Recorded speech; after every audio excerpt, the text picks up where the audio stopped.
কেউ একজন সুন্দর করে একখান ক্যাপশনে লিখেছিলেন, একজন অপরিচিত মানুষ যখন পরিচিত হয় তখন মনে হয় রক্তের সাথে মিশে আছে, আর সেই মানুষটাই যখন হুট করে ভুলে যায় কলিজা ছিদ্র হয়ে রক্ত বেয়ে যায়।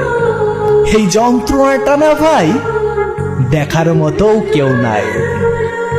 এইটা অনলাইন ভাই, এইখানে সবাই সময় কাটাইতে আসে। যদি তুমি মনে করো অনলাইনে তোমার সাথে কেউ কিছুদিন কথা বললো, তুমি মনে করো সবকিছু পেয়ে গেছো, ইউ আর ফাকিং রং। এখানে মিথ্যার জাল সময় কাটানোর ওয়ান সত্য কথাও নাই। নিজেকে ভালো রাখার দায়িত্ব তোমাকেই নিতে হয়। ওই মন খারাপের চোখের কোণে পানি আসলেও বোঝার মতো কেউ নাই।